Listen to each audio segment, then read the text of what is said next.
the prize. Hold on, hold on. So good evening, everyone. Welcome to a Q&A session for candidates seeking election to the Madison School Board, seat 4 and 5. My name is Taylor Kilgore, and I am the managing editor at Simpson Street Free Press. I started working at Simpson Street when I was in 8th grade. I am a graduate of Madison LaFollette High School and also a graduate of UW-Madison School of Journalism. Tonight, 3 candidates for Madison's Board of Education will answer questions from local journalists. Joining us this evening is current school board president Ali Muldrow, who is running for a second term. Nichelle Nichols is seeking seat number 5 and is running unopposed. We originally actually planned this Q&A for just the 2 unopposed candidates, but tonight we are also joined by David Blaska, who is a write-in candidate challenging Ali Muldrow for seat number 4.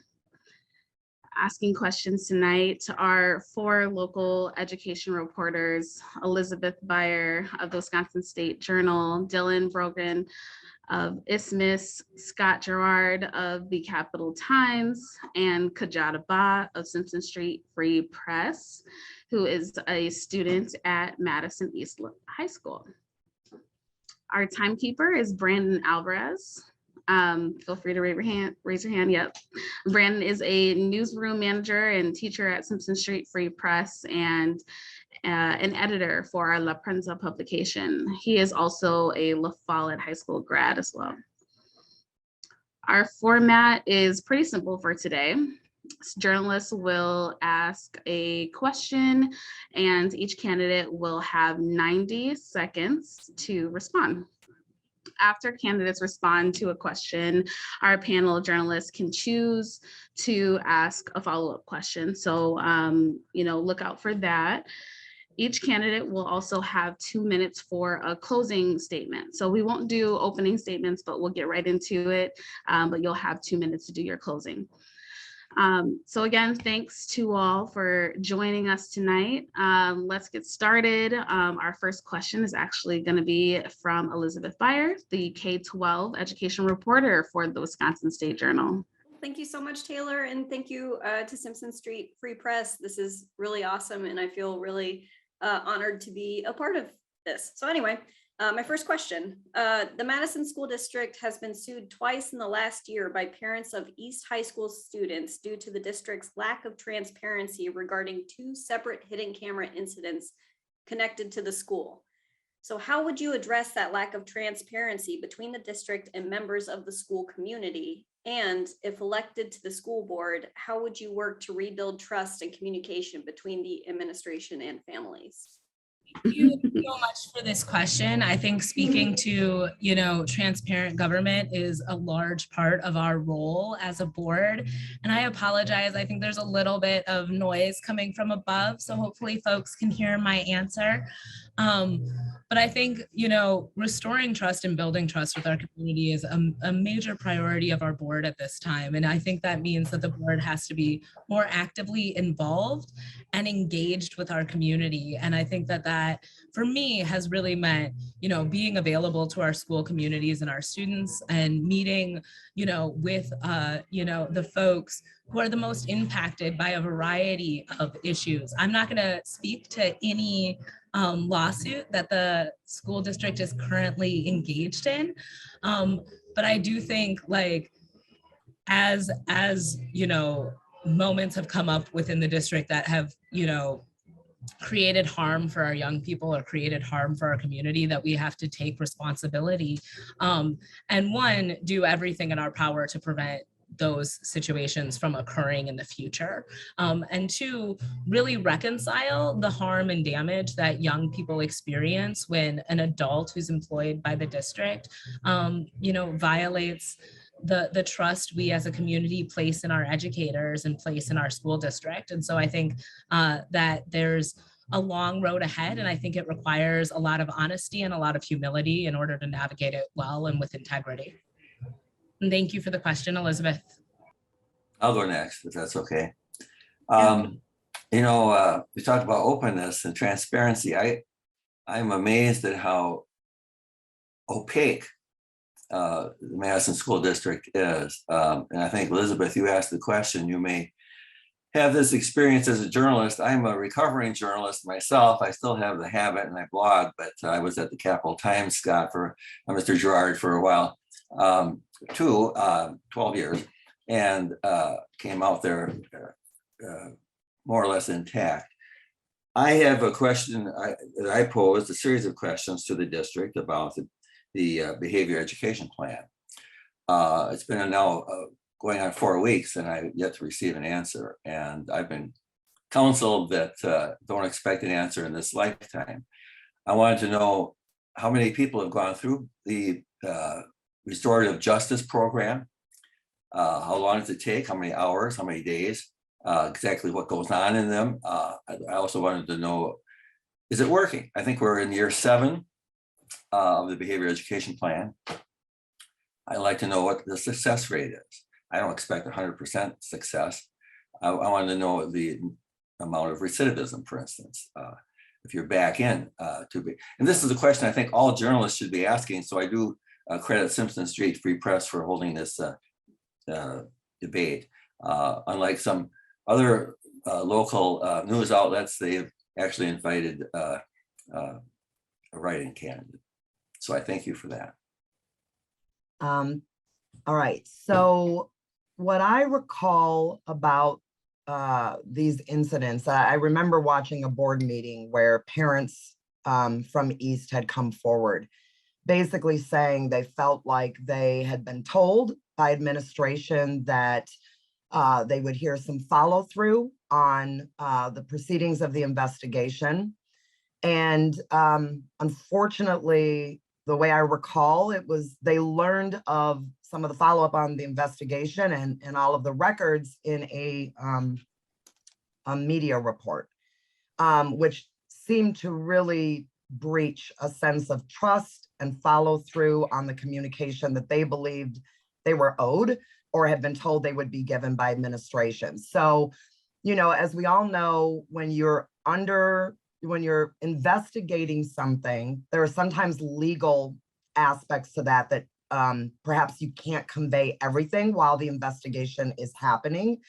But certainly, if you have been meeting with parents, if you have been meeting with students and staff, and you convey that you're going to follow through, you're going to close the loop and come back, that's an important part of building trust, having credibility, and being having more of a two-way communication. So it was unfortunate that that did not occur for the parents and the students that were involved. I think as a board member, there are things that happen where the administration is taking the lead. And so as a board member, I think we need to have clarity about exactly what is happening from the administration's end of it. Where are they in an investigation? The board members need to be set up well to understand exactly where that investigation is. And there are certain things that we can speak to and certain things that we cannot, but you certainly want to follow back up with people and let them know that you're listening. Time up on that question, by the way. What was that? That's time up on that question. Oh, okay. Yeah, and follow through. So that would be something I would intend to do as a board member. All right. Next question is from Dylan. Thank you for having me and putting this together. Earlier this year, the district delayed plans to phase out standalone honor classes and focus exclusively on the Earned Honors program. What is your position on offering standalone honors courses?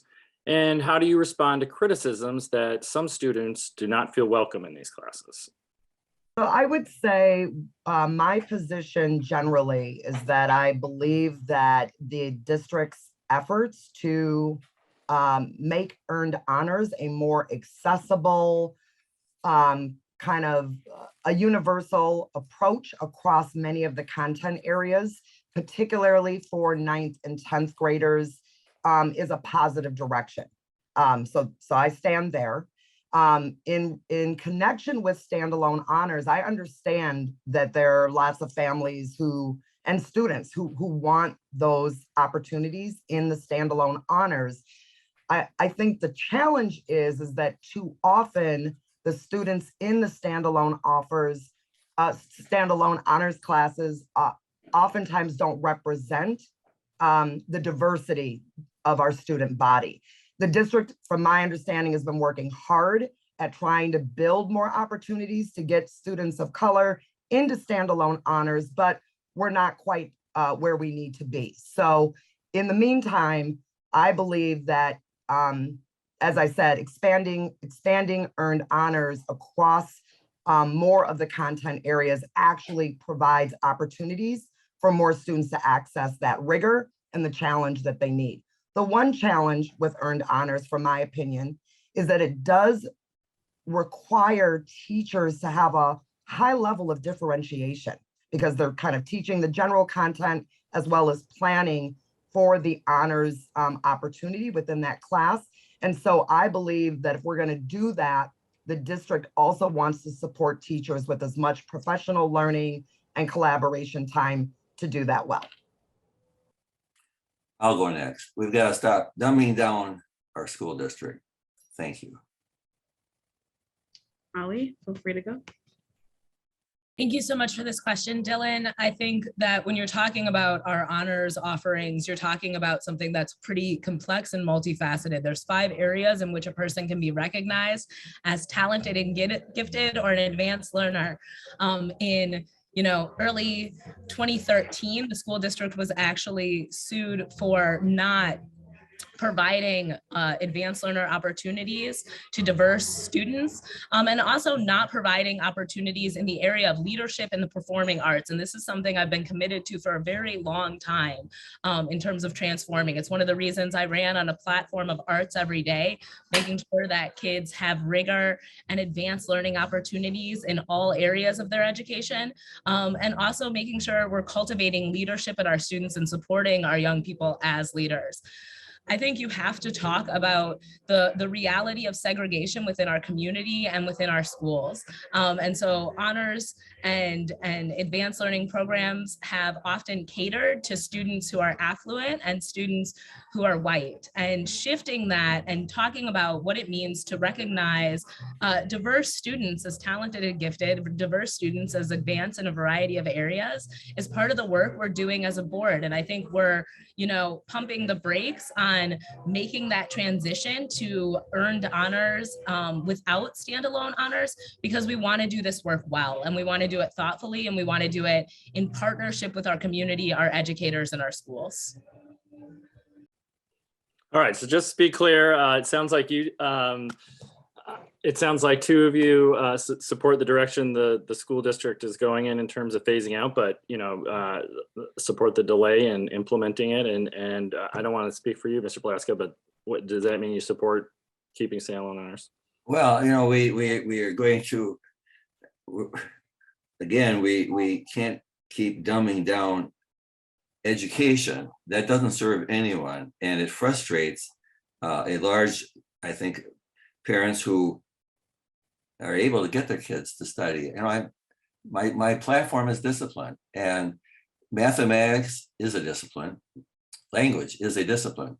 I've got the NCAAs going on in the other room there. Basketball is a discipline. It has rules, and it has penalties. And only the best get invited to the NCAA tournament.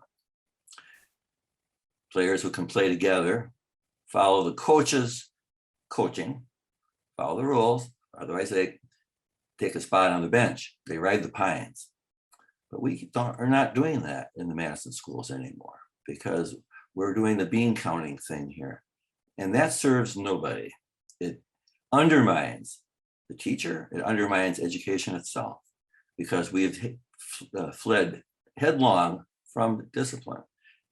It's not hitting kids with a hickory stick, Ali Muldrow. Discipline is stick-to-itiveness. Discipline is finishing the assignments, listening to the teacher. It's coming to school on time, ready to learn. Resolving disputes peaceably.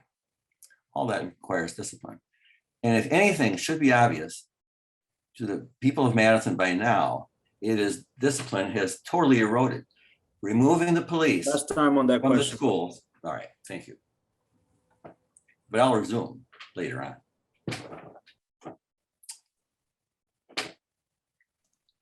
Can I add something to that? Or, okay. So one of the things that I also wanted to, let me lower my hand. One of the things that I also wanted to bring up is I completely understand why for many families in our district, standalone honors is an attractive offering that they can have for their children in our public schools. And I understand that they're a classroom that has many times highly motivated students, probably with less distraction. And that those are things, those are conditions that really help some of our students who are looking for more rigor, more challenge to thrive. The difficulty is that even with all of the efforts that the district has made over several years, in fact, the district was contracting with an organization called Equal Opportunity Schools for several years, which was trying to build more of an attractive pathway for students of color to end up in standalone honors as well as advanced placement. And that was work, and that has worked to some degree. The unfortunate thing is that oftentimes when you talk to students of color, and this is not to generalize, but when you do talk to students of color who are in those settings, they often feel very isolated by their peers. They feel that teachers generally don't help mitigate some of the issues that are happening in those classroom settings. And so to just rely on that strategy alone is not going to get us more students of color experiencing and accessing more challenging curriculum. All right, thank you. Let's move on to our next question from Scott at the Capital Times. Thank you, first of all, to Simpson Street for hosting this. Really glad to be here and glad to have this opportunity. So over the past 2 years, the school board has left many, though not all, pandemic-related decisions to district administrators. What is the ideal balance of power and decision-making between the board and administration? Let's go to Ali first, since she has been on the board during that time. I think this is a really excellent question. And I think, you know, the balance is that the board employs the administration. And so how the board behaves towards our superintendents, you know, is representative of our ability to hire an executive leader and really support that executive leader in a way that makes our entire district successful. And so I think very specifically, we've watched school districts politicize the pandemic across this country, and it's not to the benefit of students. And science is not something we believe, it's something we teach, right? And so we didn't turn over decision-making power when it came to the pandemic to our superintendent or our administration. We relied on our superintendent and our administration to work really closely with medical experts. And I think the board had the humility and the restraint not to politicize a public health issue. And I'm very proud of the work we were able to do collaboratively with our administration and with our medical health experts, because I think that kept our community safe. And it stopped us from debating, you know, whether or not folks should be vaccinated, and allowed for us to support people in being vaccinated. It stopped us from debating whether or not people should be masked, and allowed for us to listen to experts as they advised us on how to scale back that process with responsibility for all of our students, including our most medically fragile students and educators. Thanks so much for the question. You can go ahead, David. I'm not only immunized like the quarterback for the Packers, but I'm also vaccinated and had a booster shot. It was the chocolate mint flavored booster, and so I'm not going to second guess the school district, except to say that there might have been some overreaction. We can say that in hindsight, the harm done to children who were the least likely to get COVID-19. And the harm done for that year off, and I think the lost year too. I don't know that we can really say that our kids here in Madison and really across the country got an education in that lost school year. But again, we were confronted, I think, with a pandemic that we had not seen the likes of since 100 years earlier. So it's tough to second guess, and I'm not going to do that here. Nichelle? Yeah, thanks. So I'm going to just take a quick little walk back in history, which is in 2021, we were mostly virtual, although in that spring semester, after the administration had done quite a bit of work internally, figuring out bus capacity, student attendance, a variety of things, there was a decision to phase students back in. And what I could tell is that, you know, the inside working of busing and students coming in and social distancing and moving furniture and all the things that would make bringing students back to school, the board would have to pretty much rely on the administration to do that work and to inform the board that, hey, we are ready and equipped to bring students back safely. Then as we came into this school year, there was another decision point about, are we coming back fully face-to-face? And there was a decision point around that, also considering what the medical experts and the best guidance from public health indicated at the time. I felt like I was watching Facebook Live events. I was, that the school district was holding. I was seeing that there was due diligence. And thank you, Brandon. And so I think this idea of the decision-making, I think the board does rely on the administration to do due diligence on how the district operates and to inform the board on what they think they can execute. Last time I'm up on that well. question. All right. All right, so we'll go on to Kadjata's question for the last question of the first round. So I would like to follow up on Mr. Girard's question about decision-making. It seems that in Madison, our school board sometimes avoids voting on difficult or contentious topics. Do you believe our community benefits when elected school board members discuss in public, then debate, and most of all vote on public issues? All right, for this one, we could start with Nichelle. Okay, so is the question around avoiding hard votes? Is that, or do you wanna, can you just elaborate just a little bit more? Yeah, so some community members have noticed that there hasn't been as much public discussion, debate, and voting at school board meetings. And so why or how does the community benefit from those taking place, and how would those look like in the future?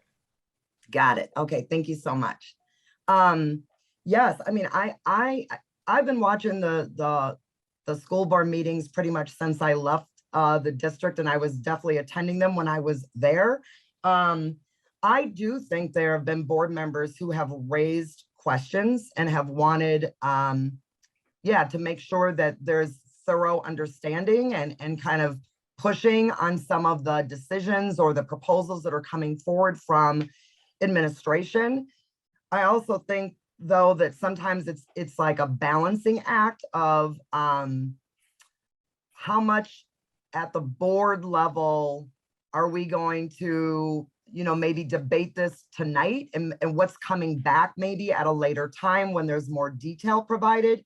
But overall, I would say, I think having public discussion about any of these proposals, any of the things that the board is going to vote on later in a month is important. And it's needed for public confidence in understanding the direction that the district is going. So I think for me, as a board member, I don't have any issues asking questions. Some of those might go in an email before the board meeting, but I also don't have an issue using a public seat to try to raise issues that I think are good for the public to know. All right, thank you. We'll go to David next. Well, I think my impression is that the Madison School Board is pretty much like the Politburo, in that all decisions, not all decisions, but so many of the decisions are 7-0. 3 years ago, I was on the ballot and 3 seats were up, the same 3 seats. We had then 6 candidates, and we had a debate at Wright Middle School, and it was sponsored by 100 Black men of Madison. And I stood up and I said, I am diversity. When I went back behind each candidate, I said, liberal, progressive, clean care, I'm not sure what he is anymore, liberal, progressive, conservative. If I was on the board, I don't think you'd have so many 7-0 votes. In fact, I have an agenda. I have a platform. I put it up on my website, davidblaska.com. My impression is that the current school board reacts to the superintendent. I would initiate a number of programs, starting with returning the school resource police officers back to the school. I would jettison the behavior education plan. 7 years in, and it's not working. We can say, for instance, that the number of disciplinary incidents reported to Wisconsin DPI, number of weapon-related incidents increased to 43 in 2019-20 from 18 just 3 years earlier. That's just one example. Test scores have gone down. Last time up on that question. I think this is a really important question. The board operates as a body of governance. And so the board it doesn't matter what one member of the board thinks. So when a candidate says, I will, what they don't understand is it takes 4 votes to do anything on the school board, right? And so if you have a body of governance that works well and is a high functioning board, you try to reach consensus as often as possible. You are listening to each other, you are talking to each other, and you care about what one another think, because each of you represents this community. And so you're hearing from different people and you're weighing in. And I think that our board takes very seriously one another's opinions. We've had a slew of pretty controversial votes, right? This board has made our district more accepting for LGBTQ youth. This board has, taken a different approach to the criminalization of policing of children in schools. This board has voted in ways that are divided. We've had 2 votes that were straight down racial lines. So to say that the board doesn't have, a relationship with controversy or a relationship with difficult decisions is a misunderstanding of all the conversations the board has. We spend hours talking about the decisions we make and how to best serve our community. And the truth is I think we value each other deeply. We listen to each other well, and we try really hard to work together to do what's right for our young people. Is there a retort on this, or are we going to move on to the next question? Yeah, actually, we're going to move on. So we are going to be in round 2 moving forward. So we'll start with Elizabeth for her question. I do want to reiterate here, though, we will just have responses, like the 90-second responses only, and no rebuttals necessarily. But if the journalists who are asking questions would like to follow up with individuals, they can. Thank you. Elizabeth, go ahead when you're ready. Cool, thank you. So I would like to follow up on Kadjata's question and my earlier question about transparency. So open records requests submitted to the district by journalists and members of the public have taken months to fulfill. Do you have plans to address the lack of public access to public records or the time it takes to fill those open records requests? We can go with David first. Well, I kind of raised that issue because I mentioned I want to see the results of the restorative justice program. I think it's 7 years in. And so those are the kinds of things. So yes, I would be one vote, but I would be somebody who would be maybe a voice that isn't being heard right now. That's why I said I am diversity. I'm asking some difficult questions. At some point, you guys show results, and I'm not seeing results from any of this. And so I think there's a reason why they haven't responded to some of our questions, because I think it'd be embarrassing for the school district to say, we have no idea if restorative justice is working or not. Because we're not scorekeeping. We're counting beans based on the color of the beans, but we're not getting results. And that's why they're not responding. All right, thank you. Ali. I really appreciate this question, and I think it's a pretty complex question. I think that the district balances a variety of really sensitive information, and we're talking about kids, right? Like, it's easy to get away from the fact that the majority of the work that we do is about young people. And so what it looks like to both respect the privacy of our students and the experiences our students have, some of which are incredibly challenging, and what it means to respect the privacy of our staff and personnel that have, difficult or ongoing struggles within the district, I think is a part of the role the school board has to respect. And I also think making sure that the community is well informed and has access to information that they have every right to have is also a fundamental part of transparent governance. And so I think that balancing act is something we as a district need to engage in with our community long term. And I think that it's an area in which the district, has to strengthen our ability to communicate effectively and also, distribute information with confidence in a way that isn't harmful to young people. And so I think that there's work to do there, and I'm excited to do that work. And I hope folks vote on April 5th so that I can continue to, push our district to be more transparent and be more forthcoming in terms of sharing information with our community while respecting the privacy of the young people we serve. So I'll draw on my experience from working inside the district.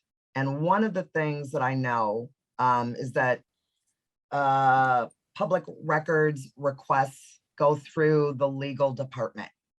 That has been a department, at least up until the time I left, that had probably 2, maybe 3 people, which included the general counsel, who is doing the majority of the work in preparation for board meetings and supporting the superintendent. Now, this is not an excuse, but I do think that the ability for the district to have the kind of follow through and to be transparent is also connected to staff capacity. So I think coming in, what I would want to know is the legal department staffed adequately in order to respond? I've talked with community partners who also are waiting on partner contracts and MOAs that also have to go through legal. So there is a lot of volume that goes through the legal department. And to the extent that you're waiting months, anyone is waiting months to get information, then it looks like the district is not being transparent. But I would want to go back to the capacity for folks to deliver on the requests and things that are coming through that office. All right, thank you. We can go on to Dylan's question. This school year, there's been a number of incidents and fights at Madison high schools that have made headlines, including one just this week at East. What will you do to ensure our schools are safe? And should the board reconsider its decision last year to remove school resource officers from the district's high schools? Moderator, who goes? But Let's do Nichelle. Let's do Nichelle go first. All right, I thought Dave was ready to go. I'm ready, don't believe me. Oh, I know. So one of the things that I think is critical coming in is I would like to get a better understanding of any revisions that are needed to the behavior education plan. I do think that there are, we probably know some things differently than we did pre-pandemic. So I'd like to see where we are with that. I also think, quite honestly, we also know there's been an incredible shortage in staff.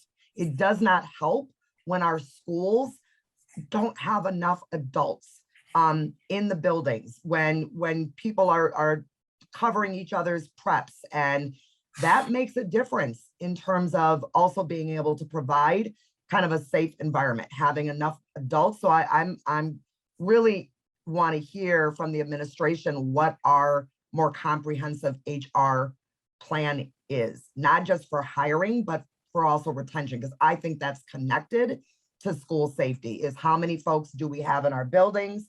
I think there's an incredible opportunity coming forward with the ESSER III funds to really think about how we can provide additional supports in our schools that would support our students. And yeah, I'll just go there with the 10 seconds. All right, David, you can go ahead. Well, Ali, you mentioned the police criminalizing students. What would you call the students who beat up the kid on the autistic spectrum, where he now has to have dental surgery? I don't think the police criminalize those kids. I think the kids, through their own behavior, did. This is all part of the defund the police movement now. And now we actually have a Democratic president who's saying fund the police, not defund them. But Madison schools defunded the police. We now have, you talk about, Nichelle, you talk about adults in the school buildings. There's 4 fewer adults now in the school district, who at one time and for a great amount of time were 4 minority races.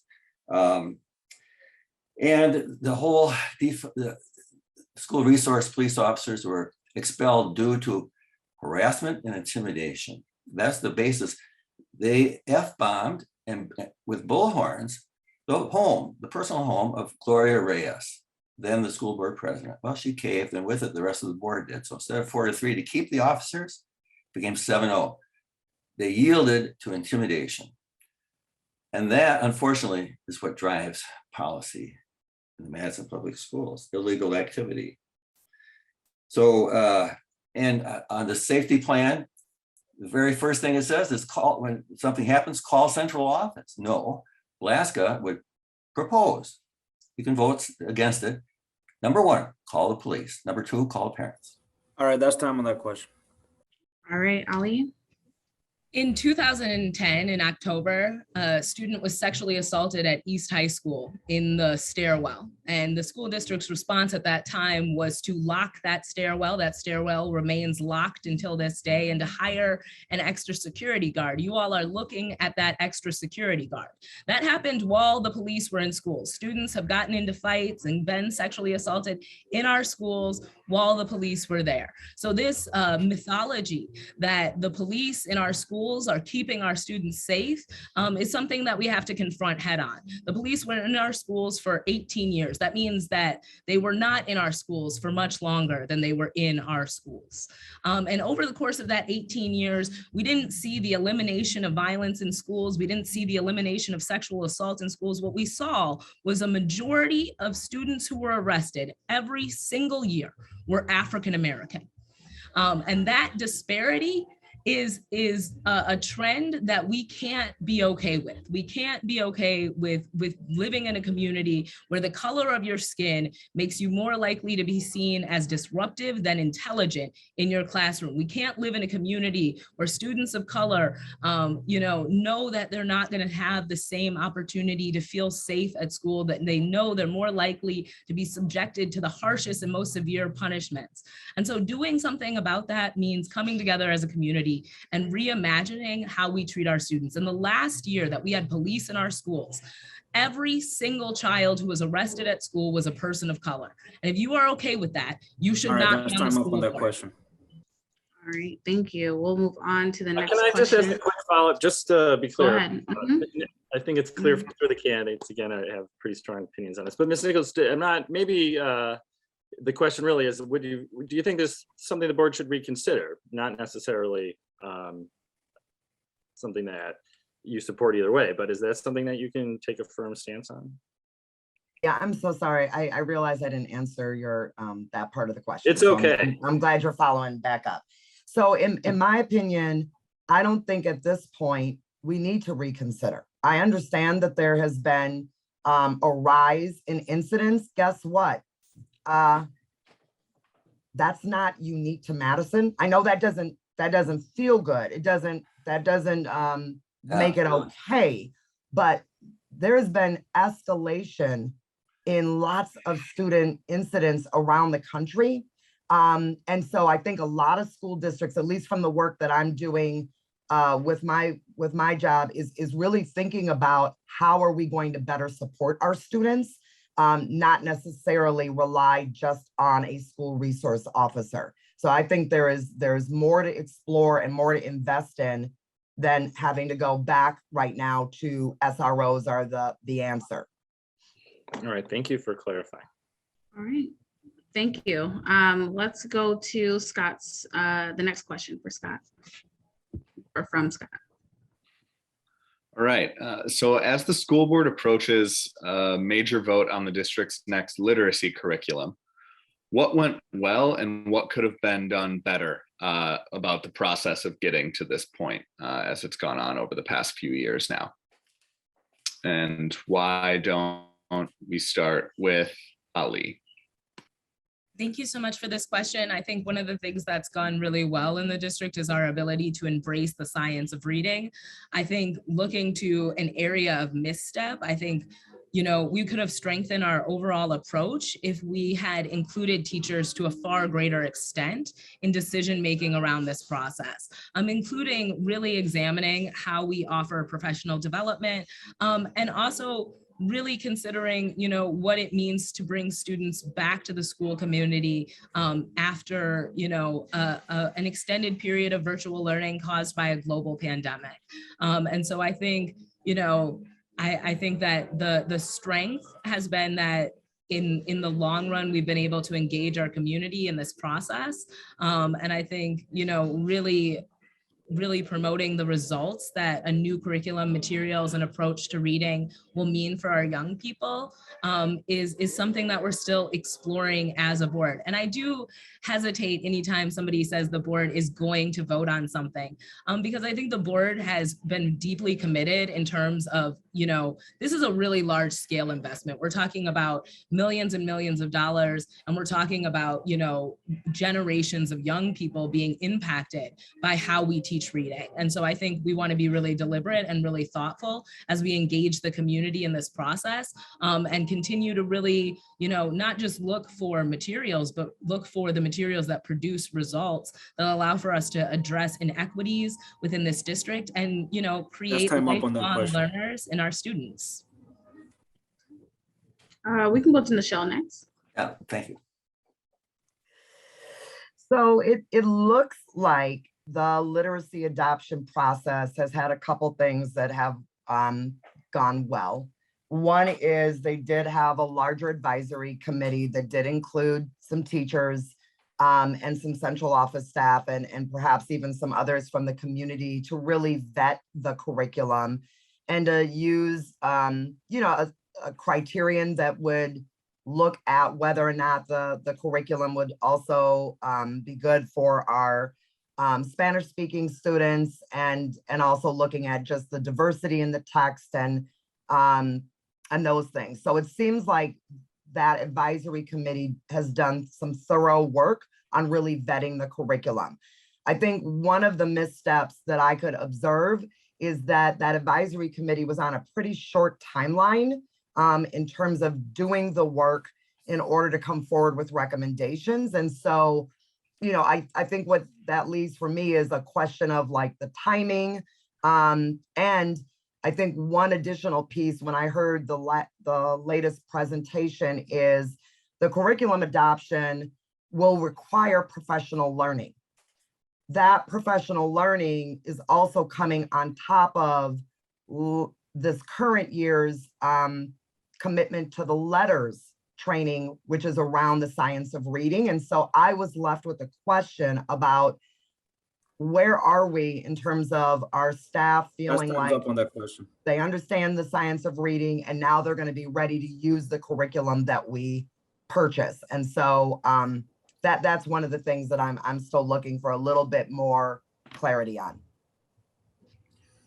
Well, I think voters look to school board candidates to drive direction. I hear a lot of answers here that we got to find out what the administration thinks. I don't buy that.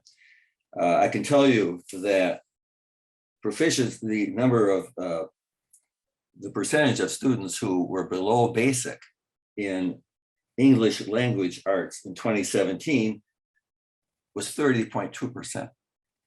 That increased to 31.7% 3 years later in 2021.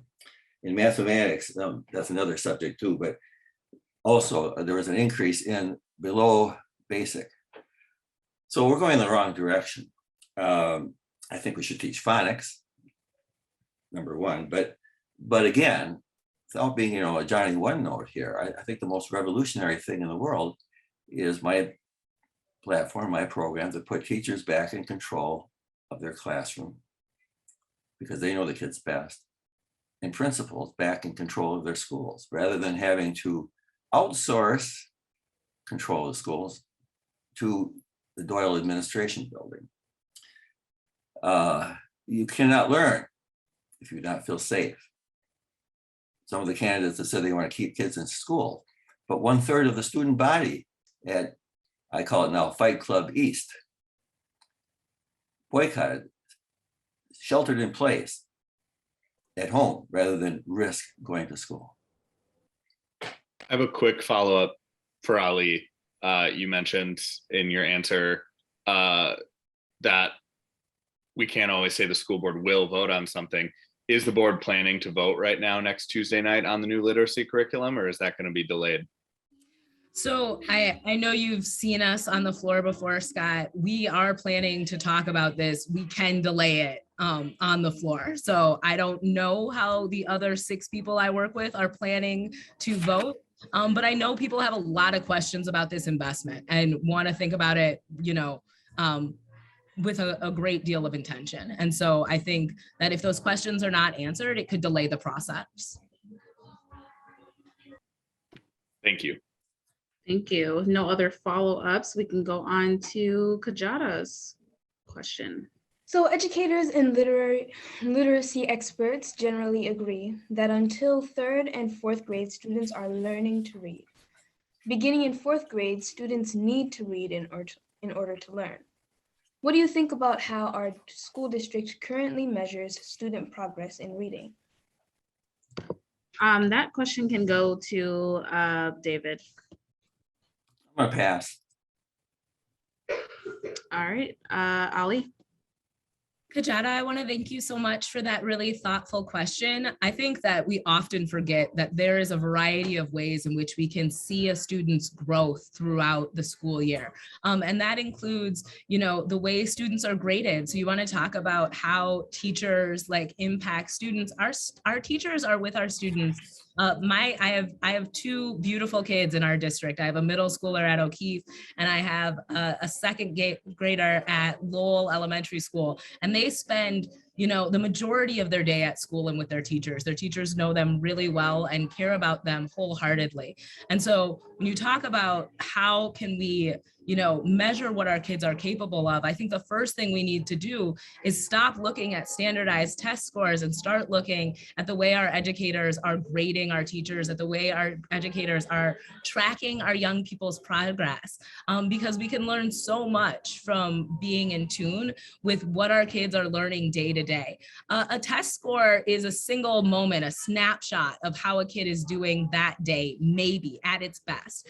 But if we look to, how a student is performing over the course of a year, and what that growth looks like, and we really allow our educators to lead the way in terms of helping us to check in on what our students need, we can have a much more well-rounded discussion of where our kids are at. Our kids are so much more than test scores. And I think looking to our teachers to dissect that is the step we have to take if we want to if we That's want time's to up have on a that different question. and more nuanced conversation. Nichelle? Thanks.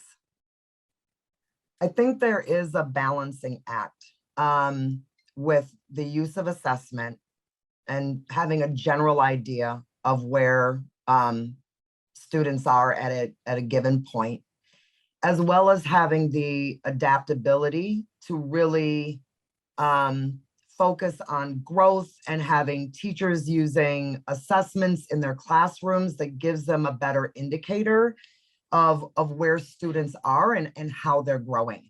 I don't think that we can go completely away from an assessment system. We do need to be able to at least have a, beginning of the year and see where we are at the end of the year. But I also think what I've heard, at least during this current year, is that there's been the assessment system that MMSD has used has been actually too much. At least that's what I've heard from parents about how their students have been experiencing school. So I think we have to find that balance. And I also think, because like Jim Kramer's on the line, I think about conversations I've had with Jim Kramer about Simpson Street Free Press and knowing that when students are in the space, there is a level of teaching. I think we lost you, Nichelle. Yep. And sometimes that can be verified on an assessment, but sometimes it isn't. And so I think we want to be able to honor the variety of ways that people are teaching and learning. I'm gonna, if I could take my turn now too. I was actually taking actually, notes. I'm sorry. If we are going to pause or okay, take a break, then that is your turn. So if we can move on to the next round, we'll do that, if that's okay. Okay, all right. Thank you. All right, we are halfway through. For the sake of time, we will keep moving through to round 3. Elizabeth, you can go ahead with your question. Thank you, Taylor. So the formation of the Student Safety and Wellness Ad Hoc was greenlit by the board on Monday, but a common refrain that I've heard from parents is that the district and board are taking too long to address what appears to be weekly, if not daily, altercations between students at school. Are you able to comment on the length of time it's taken to form the ad hoc committee, and when can the community see progress in solving student safety and wellness concerns? I'll go. All right. I apologize for the previous one. I was actually taking notes when I didn't catch all the question, but we got to keep testing. We can't give that up. Again, we can't keep dumbing down our schools.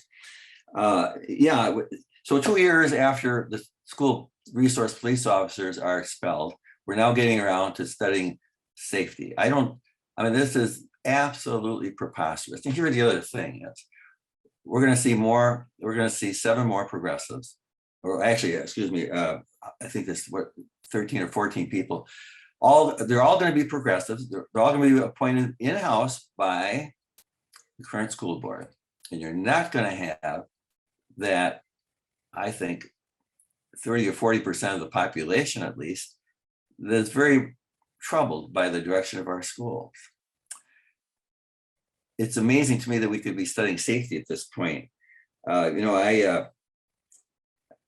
I think if we stopped treating people as victims, that would be a major help. If we stopped telling people that, teaching that Madison is racist, if we stop teaching that some kids succeed only because of privilege, I think everyone would be better off, because that's such a disempowering message to kids. So, and by the way, getting rid of the school police resource officers, that was the capstone of a decade-long assault on school discipline. Nichelle. Thank you, Elizabeth, for this question. I would say, I guess my opinion is coming in that I think I'm wanting to know more about what we are doing in the day-to-day. I think an ad hoc committee might be needed at this point, but quite honestly, we've had 3 or 4 of them in a I don't know, like in a 5-year period. And so I am looking for a better explanation of what the plan is and what staff are responsible and what are the thoughts around how we are going to ensure that schools feel emotionally safe, psychologically safe, physically safe for our students and our staff. So that's my point of view. Elizabeth, I think this is a really excellent question. And the reason I think this is a really excellent question is because I'm not going to tell any parent who says, I am urgently concerned for my kid, that they shouldn't be. So when a person says to me, hey, I'm really worried to send my kid to school because as an African-American student, they're more likely to be arrested, they're more likely to be suspended, they're more likely to be sent out of their classroom than they are to learn how to read. I have to take that really seriously. And that's been going on since I was a kid, right? I graduated from East High School at a time when 38% of African Americans were graduating from this district. So the issues and the urgent issues that we need to tackle are something that I take really seriously. And safety and bullying and harassment within our schools, that's part of the reason we formed the ad hoc, right? Our last 2 ad hoc committees hadn't spoken specifically to what it meant to recover the mental health of our students as they returned from virtual learning. And so emphasizing the supports our students need to, ensure that they have spaces where they can feel safe and they can express what's going on with them is something the board isn't only talking about, we are investing in proactively. So we are bringing in additional supports around restorative justice at both East and LaFollette.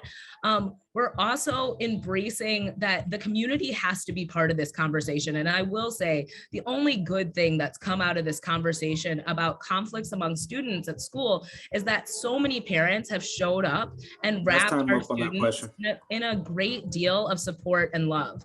And so seeing that kind of commitment that families have to our schools is one of the reasons I really love being part of this school board. We can go on to the next question if no other follow-ups are needed. Dylan. The district already has a policy on the books that prohibits students from using cell phones in the classroom, but this policy isn't being enforced, at least at some schools. Is this an issue that needs further attention from the school board? Ali, you can start this one. Yeah, so I've been talking about this for a really long time. And in part, I think it's because I have run on a platform that is arts every day. Steven Spielberg was able to become one of the most phenomenal artists of his generation because he had access to high-tech technology as a young person. Every kid is walking around with technology that Steven Spielberg could not have imagined as a young person. So I don't think the question is, how do we stop kids from using their phones? I think the question is, how do we embrace technology for learning? So many of our students wouldn't have been able to attend class virtually if it wasn't for their ability to use their phone.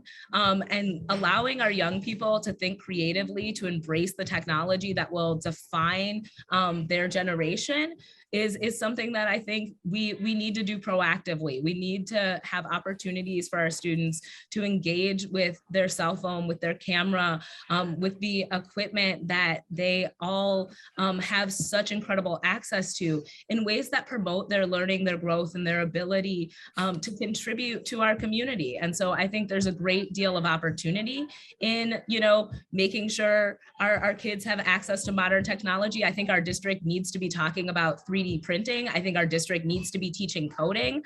I think our district needs to stop talking about learning loss and admit that I have a 7-year-old who can use Zoom better than most adults. That's not learning loss. That is a change in what we call learning. And there are people who are not ready for that. That's time up on that question. That those people are not our kids. Our kids are ready to learn from technology and embrace technology fully, and they want adults who support their ability to do so constructively. I think you need to follow up a little bit more because there's a big difference between embracing technology and a student not engaging in a class because they're watching TikTok. Yeah,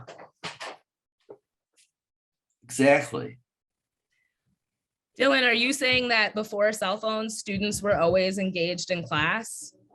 I'm like, I found a lot of ways to not engage in class without ever having a cell phone. I got my first cell phone when I was 20 years old. I spent a great deal of time in class staring out the window because, you know, I knew I wasn't actually wanted or welcomed in my classroom. So I think this idea that you can force kids, I teach high school students every Monday at the University of Wisconsin, and I don't tell them they can't use their phones. And if a student checks their phone, it's not going to ruin my day or my ability to teach. But one of the best sensations is when a student willingly puts down their phone because they care about what's happening in the classroom. And I think that I think you can force somebody to learn, or that you can bully a kid into being attentive. And I think that comes from a lack of working with our young people. Wow. Can I go now? Yep, you can go now for your 90 seconds. Cell phones going here before class, but without cell phones, Ali, we wouldn't have this riveting fight footage that I posted on my blog. We wouldn't know about half these incidents, but if you're in my class, cell phone goes in the bag. Get it back afterwards. Now, you may not pay attention even then, but you won't be diddling around on your cell phone when I'm in front of your class teaching you. That is a given. But this is a perfect example of how we're running headlong away from keeping kids responsible. There used to be guardrails for kids called adults. And yes, it's in the kid's nature to test the limits. But we keep moving the guardrails farther and farther out when they test the limits. And what is the result? We have almost daily fights now, and not just at East High School. This is just so sad.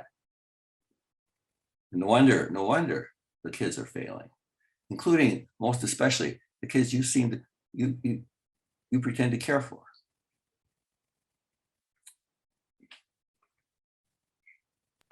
All right, Nichelle.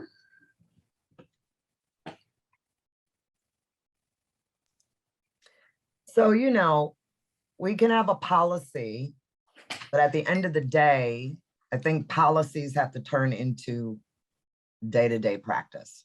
And so to the extent that, I don't know if the nature of the question is coming from educators saying that cell phones are too much of a distraction in the classroom and there's little ability to kind of enforce not using them, then I think that the answer is then trying to figure out with educators, like, what does classroom management, classroom community look like, so that when you have policies that seem unenforceable, you go back to really reflecting on the practices that encourage people to want to follow. So I think for me, that would be more of my perspective. It's not that it's just that there's a policy on the book. It's like, so what's really happening inside classrooms? Why do educators feel like things are out of control? Why is a cell phone more engaging and almost like a competitor to the classroom instruction? What's happening there? And how do we help really figure out how to like shift that and change the conditions so that it happens with less frequency? All right, thank you. For the sake of time, we will move on to Scott's question next. All right. So with enrollment declines, there are also some FTE cuts. And so when staff cuts hit a school, especially at the high school level, what programs or subject areas would you most like to see preserved? And let's go with David Blaska first. Shop class. I don't know that all the schools have them, but I think we need more tradespeople. Make a good living that way. We've got too many English majors, to be quite honest about it. Too many sociology majors, too many education majors. We need some real working people, by the way, on the school board too. And I know that everyone works, but we need someone, we don't have any merchants on the school board. We don't have any entrepreneurs. We don't have any tradespeople, HVAC people. You go out to some prairie and around and you'll see more of those folks, but and reading and on the basics, reading and math, not all this other stuff. I mean, there was a murder calculated at West High School in the ceramics class. I thought just elite Eastern schools had ceramics class, but nothing against ceramics, folks. But let's teach the basics. Let's take those cell phones away. Let's teach, first of all, let's teach discipline. Let's say, stand up in class, stand and deliver. That James almost, whatever his name was, they made the movie on, or maybe it was the actor. He turned around an area there, and those kids now are successes because of some tough love. I haven't heard the words tough love here today at all. I haven't heard the words responsibility. I haven't heard the words behavior. I haven't heard the words expectations high, but we're dumbing down. We're removing honors classes. We're not going to test anymore. Time's up on that question. All right, let's go to Nichelle.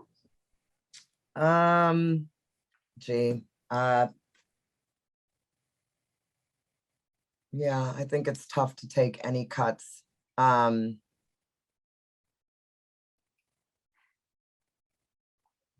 Yeah. I think preserving as much of the core content, students need credits to graduate, is really critical. I think there's so much power in electives. So I think it would be trying to look at the electives that tend to have really high enrollment, trying to preserve that. I don't know. I need to think more about that. That's a big question with lots of implications. So thank you.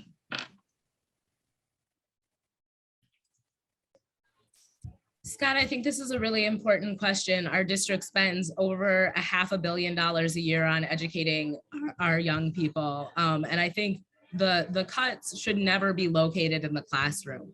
I think the first cuts you want to make are, creating a more efficient administration, right? And making sure that, we're making sure that the resources get to students and get to educators and get to schools and families. And if that means, having a smaller central office, I think that that's okay. I think it's hard to make cuts with a district that functions at the level that MMSD does and at the scale that MMSD does. But I think that you want to keep cuts away from kids. I believe personally that the arts should be part of core curriculum. I think that, students benefit tremendously from getting to participate in athletics. I think that, making sure our young people have robust opportunities within their school and robust opportunities to achieve academically is part of our job. And so I think, there's all kinds of ways that you can reconfigure your spending. You can examine how you spend on transportation and where you can be more efficient in respect to transportation.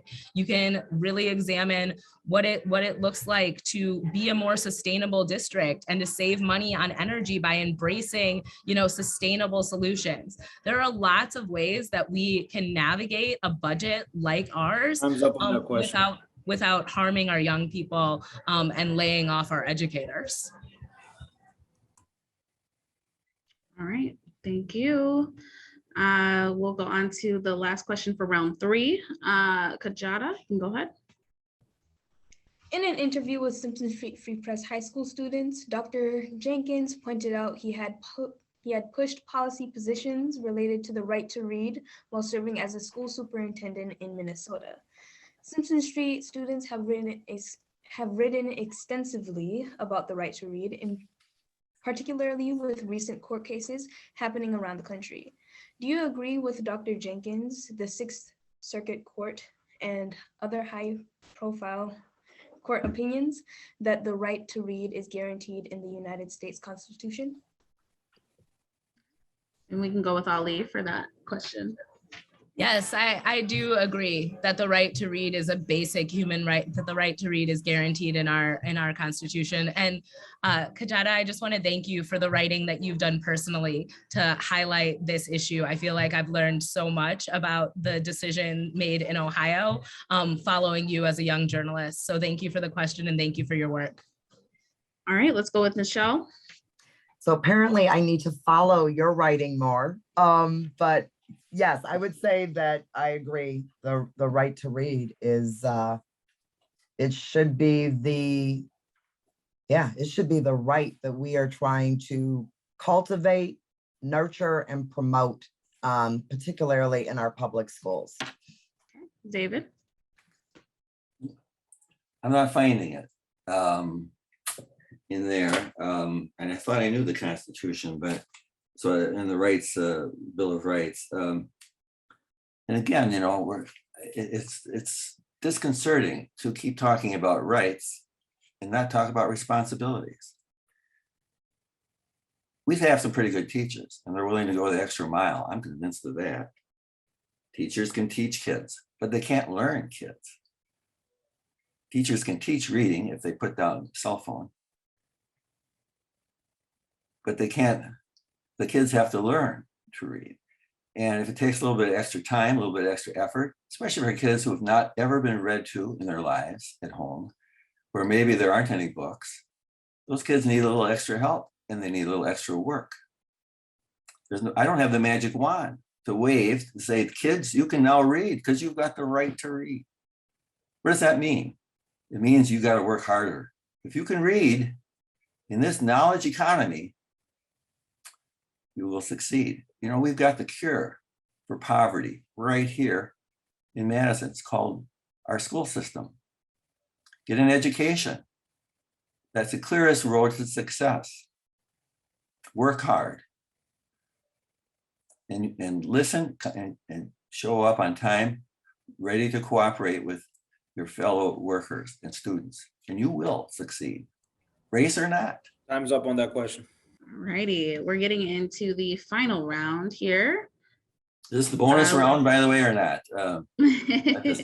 We'll love it either. Just final. But Elizabeth, you can go ahead first in our same order. Thanks, Taylor. So Mr. Blaska, you have alleged repeatedly that critical race theory is being taught in Wisconsin schools. Can you explain exactly what critical race theory is and in what classrooms in which schools it's being taught? And then I would also like to hear from the other candidates regarding whether critical race theory is being taught in K-12. Well, it's an interesting thing. Critical race theory, according to some people, and you've used this term, and I know we've crossed loggerheads over this because you used it without attribution. I'd like to return that question back on you and to say, how can you write that critical race theory is not being taught? Who says that it's not being taught? Some professor at the University of Wisconsin? I can tell you that the Department of Public Instruction is force feeding critical race theory. They just recently had Gloria Ladson-Billings on, I think it was on Thursday, a couple of weeks ago. She wrote a book on critical race theory. This is being pumped into our school system. When you just heard some of our candidates here today talk not about achievement, not about performance, but about race. They're going to grade on race. We're going to do away with honors or dumb down honors in order to make the numbers work. And the interesting thing is, that's not working either. The students of color continue to be disproportionately disciplined in our school system. So when you teach that America is founded on racism, that Madison is still inherently racist, despite all evidence to the contrary. Most of our law enforcement officials are of color. When you say that some kids succeed because they are privileged, I've been accused of having privilege, by the way. One debate, I said, my father— Time's up on that question. All right, we'll save that for later. I wanted to follow up because you didn't answer the question.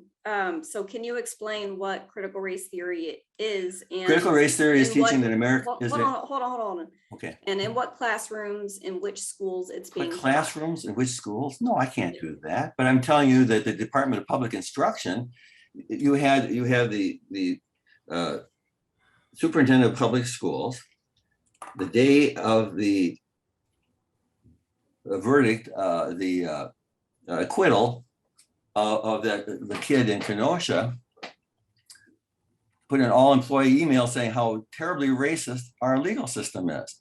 This is coming from DPI. It comes from every school of education, I think, in the state of Wisconsin and throughout the nation. We have this. We can see the school board right now that it is basically saying that all grading is racist, that all law enforcement is racist. That's why we got rid of the police, because they pick on black kids, because white kids are beating each other up too. You know, the interesting thing is 59% of the kids who were disciplined in 2017 with out of school expulsions or suspensions were boys. And yet boys constitute 49% of the student enrollment. What does the Madison School District have against boys? So, All right, we're gonna move on to the next question. and if you don't call that for the critical second- race theory, I think there's a problem. Yeah, And for it's the not sake of me. time, we're moving on to the next question, David. And so we'll go on to Ali. I just want to remind everybody that for our guest journalists, please make sure to listen to their full questions and let them speak their full questions, and as well as please avoid asking questions to the journalists' questions. Thank you. Ali, you can go next. I do think it's amazing to hear from a candidate who thinks kids should be arrested for fighting at school, but doesn't think a child who crosses state lines with a gun and shoots somebody and kills two people should be in jail. I think like that. I think that is. Yeah, I think that that's pretty incredible, honestly. And I think, you know, the question about critical race theory, Elizabeth, are you asking me, do I know where we're teaching critical race theory? I have not heard any teacher in the 3 years that I've served on this district and the 12 years that I went to school here talk about teaching critical race theory. I haven't seen that. I haven't heard that. I think that is a, I think there's a desire to make people afraid of complex conversations about our nation's history. I think there's a desire to make people afraid of young people engaging in complex conversations about history and complex conversations about all kinds of literature. I think seeing people, the rising desire to ban books in our society are all things that I think we should be really aware of and really worried about, because I think they signal that we are becoming more and more anti-intellectual. We are becoming more and more afraid of people thinking from themselves. I think, I think there's Time's up on that question. I think there's a desire to keep us from changing, and we're having new conversations, and I hope folks aren't afraid of that. Nichelle? Well, critical race theory, the way I understand it, really originated from a legal analysis lens of looking at policies in the legal system that then created and impacted the ways decisions were making that had an impact particularly on folks of color. And they're embedded in many of the institutions that we see today. And so when it comes to teaching that level of legal analysis, I don't believe that is happening in our K-12 system. I believe that it may occur on college campuses, but I don't believe that that's happening in our K-12 public schools. What might be happening is an inclusive curriculum that recognizes multiple perspectives on social studies and history, multiple perspectives of student identity, but that's not the same as legal analysis from the CRT lens. Someone needs to ask a All follow-up. right, thank you. We actually do not have time. We are over time, unfortunately, and I do apologize for the journalists who did have a couple additional questions, Dylan and Scott. We will actually wrap up with the last question, and Kadjata will ask this one. And then we'll move into actually 1 minute closing statements. Again, we are over time, so I just want to be aware of that. So Kadjata, you can go ahead with your question, and then we'll move into closing statements after that. So my last question is about learning loss during the pandemic. A recent report from the United States Department of Education, Office for Civil Rights, says new research demonstrates that, quote, studies show that for many students, the educational gaps that existed before the pandemic in access, opportunities, achievement, and outcomes are widening. And we know that many of these impacts are falling disproportionately on students who went into the pandemic with the greatest educational needs and fewest opportunities. This report from the Office of Civil Rights also says that new evidence shows that the pandemic has negatively affected academic growth, widening pre-existing disparities. If elected to our school board, how will you make sure all students, including students from historically marginalized and underserved groups, have access to academic support and to high quality out of school time opportunities? All right, let's go with Ali first. Thank you so much for this question. I think it's one of the most important questions we could talk about this evening. I think ensuring that all of our students have the ability to recover from the pandemic means, really investing strategically in our classrooms and in our schools and in the opportunities that both promote, real skills and building your ability to engage academically while also making school thrilling and exciting and engaging for students. And I think that means making sure that our teachers are supported in ways that allow for them to have meaningful relationships with our young people. And I think that means, also really being honest with ourselves about why we have an opportunity gap and confronting the discrimination, both historically and presently, that has created that dynamic throughout our community.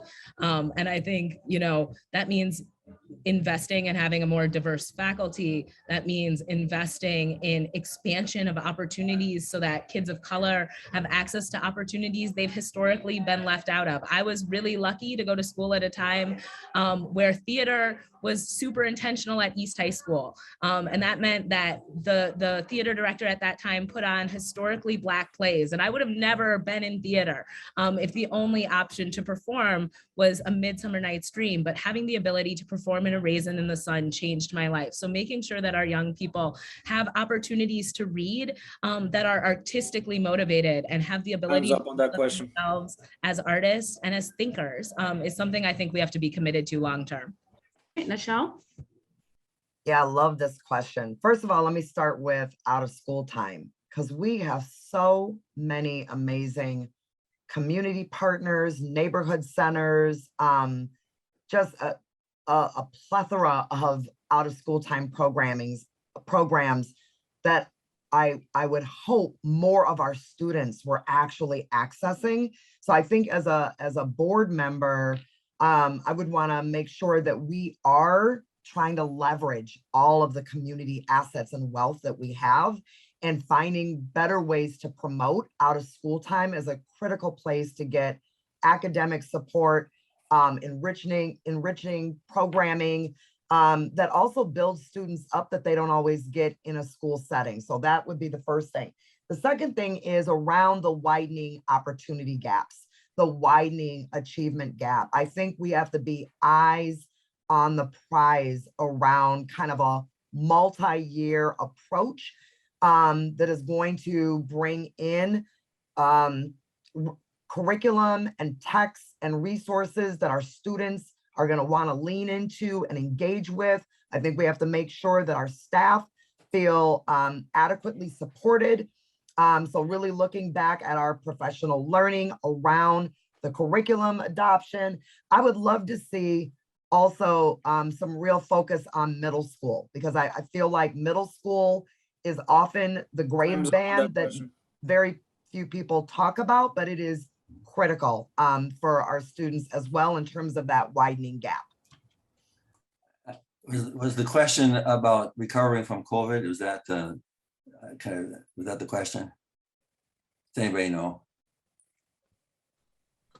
All right, so if elected to our school board, how will you make sure all students, including students from historically marginalized and underserved groups, have access to academic support and to high quality out of school time opportunities? Oh, well, yes, I think, you know, as I said before, kids that need the most help will get that help, especially if they ask for it and if they work with it. Teachers love to turn around kids who maybe weren't very promising and now see them blossom. And that's age old, that goes way back. So, you know, it's, I think though there has to be, what I'd like to see is all of the opinion leaders in Wisconsin, that includes the State Journal and the Capital Times, quit talking about victimization, which is disempowering, and talk about the opportunities that are there. The mayor and the alders also ought to be saying, let's quit making excuses. And if you got to double down, let's do that, because the resources are there. You know, Abraham Lincoln taught himself law and he wrote on the back of a shovel. That was because they didn't have a blackboard. So, but it was the desire to learn. And if we can impart that, including from the commanding heights of our opinion, and stop saying you're a victim and it's someone else's fault that you can't read or that you can't control your temper. I think that's so destructive. All right, thank you. We will go into our closing statements. Again, 1 minute this time instead of the 2. We will start with David and then Nichelle and then Ali. You can go ahead and just go straight through. Thank you. Okay, well, a little over 3 years ago, I asked my wife if she wanted to go to the school board meeting with me. She said, "Are you kidding after what happened to me the last time?" Well, the last time she was shoved around and pushed around and bullied and shouted down. And she, getting into the car, she said, "Didn't you see what happened to me?" I said, "No, I had my own problems." I realized then that if a school board can't keep control of its own meetings, imagine the chaos in the classroom. And I've heard so many stories since then, and I think we've seen it recently. I just want to close by saying, let's not have any more nonsense that critical race theory is not being taught in our schools. Maybe you've read Professor John McWhorter of Columbia University. He's out with a book called Woke Racism. He says, no, it's not about teaching the history of slavery or racial oppression. McWhorter defines CRT as seeing white people as potential oppressors and Black people as perpetual victims of an inherently oppressive system. The critical race theory approach is trickled down from the law schools. All right, that's time up for that question. Into education, school pedagogy, and administration. All right, Nichelle, go ahead. I believe we have an awesome responsibility in the way that we steer the district. And as a board member, I'm ready for that challenge. I have talked with families, I've talked with community members and organizations. I know that there are some concerns about our district. And there are things that I want to be able to focus on coming in. Some of that most immediately being around our human resources and what we're planning to do around retention, morale, and hiring. I am concerned about the supports that our students are getting as we continue to navigate the effects of COVID-19. And I also want to make sure that our schools are safe learning environments. And I also want to just say that the way that we talk about our schools and our students also leads an impression that either our schools are not places that students and families should be, or they are the places of promise.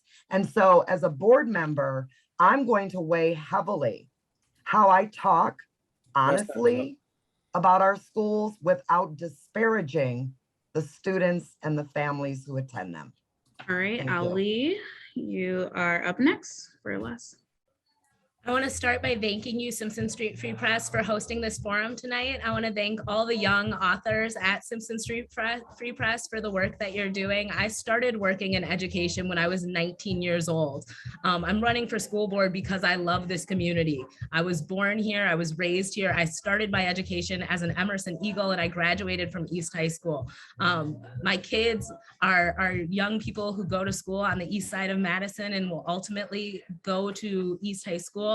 And I believe that we can make our schools what they have never been. I think we can make our schools places that are fair, places that are sustainable, places where our young people, no matter what they look like, no matter what their disability, no matter what their gender expression, our young people can go to our schools and discover the best parts of themselves if we do this right. And so I am asking you all to make sure that you get out and vote early, vote at your local library, vote absentee, but make sure that you vote on April 5th for the love of learning and Ali Muldrow. And thank you again for hosting this conversation, y'all.